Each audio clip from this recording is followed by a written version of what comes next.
상상도 하기 싫지만 만일 여러분의 자녀가 살인을 저질렀다면 아이를 끝까지 믿으시겠습니까? 아니면 아이에게 등을 돌리시겠습니까? 저자 수는 아들을 잃은 비통함은 한켠에 두고 자신의 아들 때문에 가족을 잃은 사람들에 대한 감정을 극대화하려고 애쓴 것 같습니다. 톰은 희생자에 대해 아는 일, 그들이 어떻게 죽었는지 아는 일이 너무 고통스러워서 피하려고 했다. 내 생각은 달랐다.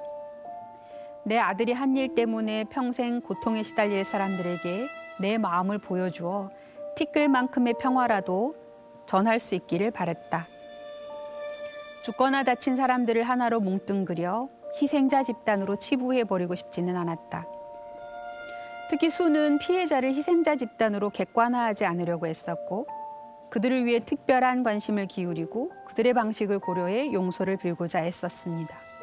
수는 자신의 공포를 이유로 진정성 있는 사과를 미루거나 자기 방식대로 쉽고 빠르게 해치우려 들지 않았습니다.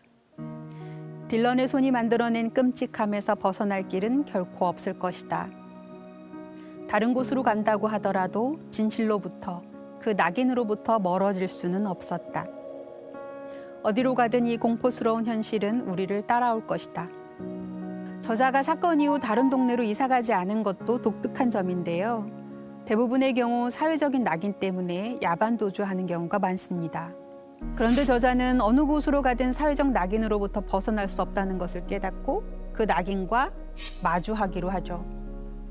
여기서 잠깐 저자의 가족들을 대하는 이웃들의 배려심 있는 행동에 주목할 필요가 있습니다. 이웃들은 저녁거리로 준비한 자신들의 음식을 클리볼드에게 가져다 줍니다.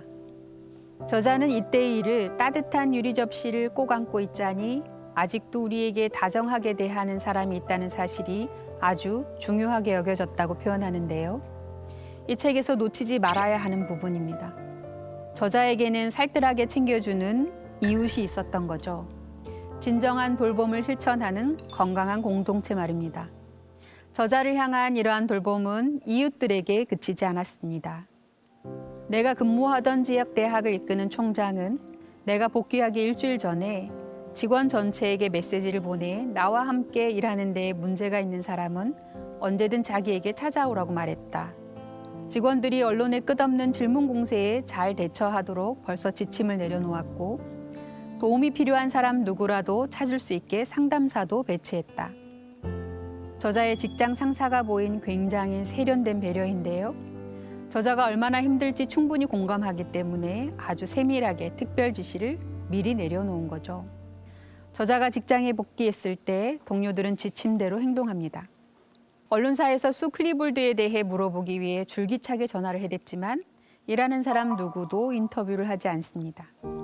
어느 날 한 기자가 대체 왜 아무도 인터뷰를 하지 않느냐고 묻자 전화를 받은 직원은 수가 좋은 사람이기 때문이라고 답하기도 합니다. 저자는 이 경험을 다른 사람들의 공감과 동정을 직접 경험할 수 있는 기회가 되었다고 표현하는데요. 아주 가까이 지내는 직장 동료들, 이웃들이 자신을 믿고 지지해주는 것만으로도 저자에겐 큰 버팀목이 된 거죠. 이것이 저자가 삶의 의미를 되찾고 이 책을 쓰게 만든 원동력이 되지 않았을까 생각해 봅니다.